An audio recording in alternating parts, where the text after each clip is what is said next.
자, 오늘은 우리가 정읍사라는 작품을 배워볼 건데요. 쌤이 늘 강조하지만 우리가 이렇게 정읍사를 비롯한 고전시가를 공부할 때는 그 고전시가 작품이 어느 갈래에 속해 있는지를 잘 짚어야 된다라고 했었어요. 자, 정읍사는요. 고전시가 중에서도 고대가요라는 장르예요. 고대가요가 뭐냐라고 한다면 고대 시대에 있었던 모든 노래를 다 고대가요라고 해요. 근데 고대 시대는 이제 우리나라에서는 삼국 시대가 보통 고대 시대에 들어가요. 그래서 삼국 시대의 노래라고 생각하면 돼요. 삼국 시대의 노래들. 자, 그랬을 때 정읍사의 이 정읍이 지명이에요. 여기 있는 이 정읍이 지명인데 이게 이제 전라북도에 있는 곳이거든요. 그래서 우리가 예전에 여러분 우리 한국사에서 이제 지도 같은 거 공부할 때 보면 이렇게 있잖아요. 그럼 이게 고구려, 백제, 신라였죠. 근데 이제 전라도가 이쪽이에요. 그래서 전라북도, 전라남도가 있죠. 그럼 이제 정읍은 뭐 이 정도쯤에 있을 거예요, 아마. 그래서 이쪽 정읍에 있는 노래다라고 하는 걸 보면은 예전 삼국시대 기준으로 백제시대의 노래겠다라고 생각할 수 있겠죠. 그래서 이 작품은 백제의 노래다라고 보면 돼요. 고대가요 중에서도 이제 지역으로 나라로 따지면 백제였다라는 거죠. 자, 이 정읍사에 대해서 쌤이 간단히만 좀 스포를 하자면 이 정읍사는 어느 행상인이라는 게 돌아다니면서 물건을 파는 상인이라는 거예요. 행이 다닐 행자거든요. 어느 행상인의 아내가 남편의 무사 귀연을 바라면서 지은 노래다라는 거예요. 그래서 아마 작자는 이제 미상, 즉 누군지 모르지만 어느 행상인의 아내가 남편이 집에 무사히 돌아왔으면 좋겠어요 라는 바람을 담은 노래다라는 거죠. 그래서 우리가 정읍사를 한번 공부를 해봅시다. 자, 근데 공부하기에 앞서서 갈래의 특성을 먼저 좀 정리를 해볼게요. 자, 일단 고대가요라고 한다면 어떤 특성이 있나라고 봤더니 첫 번째, 일단은 구전되던 노래들이다라는 거예요. 구전이라는 게 여러분 이걸 풀었으면 구비전승이라고 해요. 즉 입구자거든요. 입에서 입으로 전할 전자, 이을 승자예요. 전해지고 이어진다라는 거야. 구전되다가 나중에 한역 됐어요. 이때 이 한역을 여러분들이 오해하면 안 되는 게 이 한역이 한글로 번역이 아니라 한문으로 번역됐다라는 거예요. 이거 정말 중요한 거예요, 내신에서. 한문으로 번역됐다라는 거는 한자로, 그리고 문자가 글 문자잖아요. 한마디로 중국인들이 쓰는 문법 체계를 따랐다라는 거야. 한마디로 한문으로 번역을 하면은 중국인들이 언제든지 읽을 수 있는 버전이 된다라는 거죠. 자, 두 번째 특징은요. 네 줄짜리 작품들이 일반적이었어요. 이 구체라는 게 우리가 지금으로 따지면 줄, 행 이런 거랑 비슷하거든요. 그래서 네 줄짜리고요. 자, 세 번째 특징은 배경설화가 있었어요. 이 작품이 어떠한 배경에서 씌워졌는지 이 설화라는 게 이야기설, 이야기화자거든요. 그래서 배경이 되는 이야기가 있다라고 보면 돼요. 자, 고대가요는 특징이 굉장히 간단하죠. 하지만 정확히 알고 있어야 돼요. 자, 그리고 와서 내려왔더니 여러분, 자, 이게 몇 줄짜리야? 딱 봐도 네 줄짜리가 넘죠. 자, 이게 바로 특이한 지점이에요. 정읍사는 가장 일반적인 고대가요의 형태에서 벗어나 있다라는 거야. 고대가요의 전형성에서 벗어난 작품이다라는 거예요. 그래서 특이하다라는 거죠. 네 줄짜리도 아니고 일반적인 고대가요들이 가지는 특징들이 좀 많이 없는 작품이다라는 거예요. 자, 일단 그리고 우리가 눈여겨봐야 될 게 뭐냐면요. 자, 우리 형광펜을 한번 초록색 같은 걸 들어볼까요? 자, 어기야, 어강돌이, 아으, 다롱들이 이런 말이 계속 반복되는 걸 알 수 있어요. 그렇죠? 이렇게 보니까 약 3번 정도 나오죠. 자, 이렇게 쌤이 지금 표시한 부분들을 우리가 후렴구라고 할 수 있어요. 후렴구. 자, 후렴구는 뭐냐면요. 자, 얘는요. 내용과 완전 무관해요. 그러니까 해석할 필요가 없다는 거야. 내용과 무관한데 왜 넣냐? 운율과 흥을 살리기 위해서 넣는 구절이에요. 그래서 내용과 무관하지만 흥을 돋구기 위한 거다. 근데 여러분 중요한 건 뭐냐면요. 일반적인 고대가요의 특징이 아니에요. 그래서 얘는 고대가요의 특징이 전혀 아닌데 정읍사에만 있는 특이한 특징이다라는 거야. 보통은 고려가요에서 많이 드러나는 특징이에요. 보통은 고려가요의 전형성에 해당하는 건데 이 작품만 특이하게 들어있다라는 거야. 자, 하나 더 못하면요. 여기 어기야 보이죠? 이 어기야도 여러분 아무런 의미가 없는 부분이에요. 이렇게 어기야. 자, 근데 이거는 한 단어 단위잖아요. 얘는 뭐라고 하냐면 여음구라고 해요. 이 여자가 남을 여자거든요. 잉여할 때 여자예요. 그래서 여음구 역시 내용과 전혀 연관이 없고요. 내용과 무관하고 흥을 돋구거나 그냥 운율을 맞추기 위해서 삽입됐다라는 거죠. 이 부분들은 해석할 필요가 없다라는 거야. 자, 그럼 나머지 거 한번 우리 해석을 해볼까요?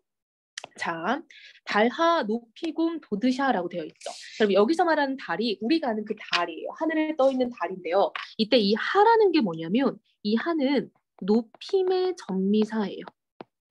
높임의 전미사. 면이요. 높임의 호격조사예요. 조사.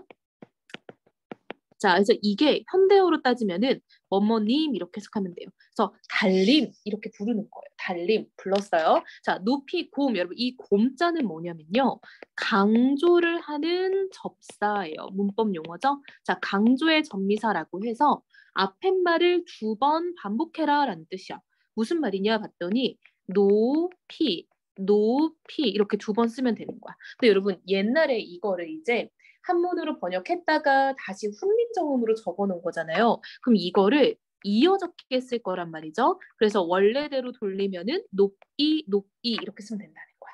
자, 달림, 높이, 도드샤. 여러분 이 샤자가 높임법이거든요. 한마디로 달림, 높이, 도드세요라고 지금 말을 하고 있는 거예요. 자, 여러분 우리 모든 시에는 화자가 존재하잖아요. 자, 이렇게 말하는 이인 화자가 존재해요. 근데 화자가 지금 누굴 보고 말을 하고 있냐면 달을 보고 말을 하고 있는 거예요. 그쵸? 근데 여러분 우리 보통 달림 이렇게 부르면 뭐예요? 그치? 기도하잖아요. 아, 이때 달은요. 기도의 대상, 즉 기원의 대상이구나라고 볼 수 있다는 거예요.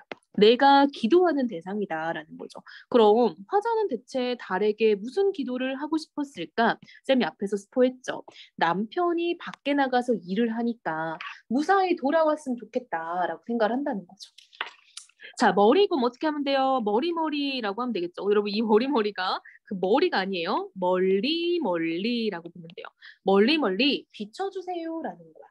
달림한테 하는 말인 거죠. 왜 여러분 봐봐. 남편이 나가서 길을 돌아다녀. 달림 멀리 비춰주세요. 달빛을. 여러분 달빛이 비추면 어때? 환해지잖아. 그러니까 남편이 걷는 길이 덜 위험해질 거 아니에요. 그렇죠? 자, 내려와 볼게요. 저제 여러 신고 여러분 이 저가 뭐냐면요. 저잣거리라는 거예요. 근데 여러분 저잣거리도 뭔지 모르죠? 이거는 현대어로 시장이에요. 자, 시장을 자 여러분 여러 신고의 기본형이 녀다예요. 녀다. 여러분 이거는요. 완전 별표 5개예요. 고전 시간에 맨날 첫날 나오는 말이에요. 녀다는 가다, 살다, 지내다 이런 말이 있어요. 그러니까 살다와 가다는 좀 느낌이 다르죠. 하지만 이런 의미가 둘 다 있어요.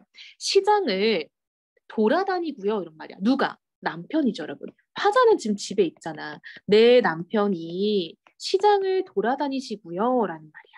자, 그 다음 내려와 볼게요. 증대를 드디올세라라고 돼 있죠, 여러분. 증대는 여러분, 진대, 뭐 질퍽한데 이걸 좀 의역하자면 위험한 데를 이렇게 보면 돼요. 위험한 데.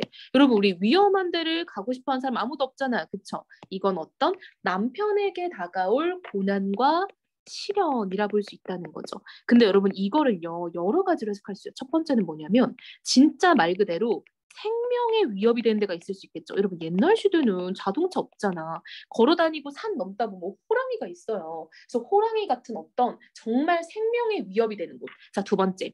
근데 이번에 위험은 좀 다른 위험이야. 자, 아내는 집에서 남편을 기다려요. 남편은 맨날 바깥에 돌아다녀. 아내 입장에서 걱정하는 게 뭐냐면요. 바람 날까 봐. 다른 여자를 만날까 봐. 그래서 이게 두 가지 의미로 해석이 돼요. 자, 드리 욜세라라고 되어 있죠, 여러분. 자, 이것도 바로 중요한 부분입니다. 자, 이렇게 뭐뭐 리을 쉐라라고 나오면 여러분 구문 독해를 해줘야 돼요. 뭐뭐 할까 두렵습니다라고 해석해줘야 돼요. 뭐뭐 할까 두렵습니다 이렇게. 그럼 이건 어떻게 해석해야 되냐면 위험한 데를 디딜까 두렵다라는 거야. 디딜까. 그러니까 밟을까 봐 두렵다는 거죠. 누가? 내 남편이. 내 남편이 시장을 돌아다니다가 위험한 데를 디딜까 봐 두렵습니다라고 말을 하는 거예요. 자, 어느이다 놓고시라라는 건 뭐냐면 남편이 자기가 이제 팔 물건 있을 거 아니에요. 남편이 자신의 짐을 어느 곳에든 놓았으면 좋겠다라는 거야. 좀 해석이 이상하죠? 어쩔 수 없어. 이게 백제 시대부터 현대 시대까지 최소 거의 뭐 2000년 정도를 지금 유지가 된 노래잖아요. 그 사이에 뭔가 좀 많은 게 달라졌겠죠. 아무튼 화자는 남편이 무사히 돌아왔으면 하는 마음에 남편의 짐을 어느 곳이든 그냥 놓고 왔으면 좋겠다. 막 이런 느낌인 거야. 자, 그다음 내 가는 데. 자, 여러분. 내가 가는 데가 점글을 세라도 여러분 뭐뭐 할까 두렵다라고 해석하겠죠. 저물까 봐 두렵습니다라는 거야. 자, 근데 여러분, 화자는 집에 있었는데 자기가 있는 곳이 저물까 봐 두렵다? 말이 안 되잖아. 그래서 이거를 이렇게 해석하는 게 맞다는 거죠. 내 남편이 가는 곳이 저물까 봐 두렵습니다. 어두워질까 봐 두렵습니다. 라는 말인 거죠. 그래서 아내가 집에서 남편을 걱정하는 노래라고 보면 된다는 거죠. 됐나요? 자, 근데 여러분 우리가 하나만 더 정리를 해볼게요. 자, 그랬을 때 이렇게 자, 이걸 후렴구를 기준으로 한번 끊어보면요. 이렇게 한 단락, 그리고 이렇게 두 번째 단락, 그리고 마지막 이렇게 세 번째 단락이 된다는 거야. 그래서 이 작품은 여러분 크게 세 개의 덩어리로 이루어져 있어요. 이걸 우리가 기, 서, 결이라고 부를 수 있어요. 그래서 기서결의 3단 구성을 가지고 있다라는 거예요. 자, 기서결의 3단 구성. 그래서 정읍사는 크게 3단 구성인데요. 여러분, 이 3단 구성이 나중에 시조라는 갈래에 영향을 미쳤을 거다라는 거야. 형식적인 특징에 영향을 주었을 거다라는 거죠. 여러분, 시조도 세 덩어리로 이루어져 있거든요. 시조는 3장으로 이루어져 있어요. 그래서 이 고대가요 정읍사의 세 덩어리의 구분이 시조로 이어졌을 거다라고 본다는 거죠. 자, 됐나요, 여러분? 많이 어렵지 않죠? 자, 영상이 끝나도 한번 멈춰놓고 필기 못한 부분 있으면 필기하고요. 질문 한번 정리해서 쌤한테 질문을 해야겠죠?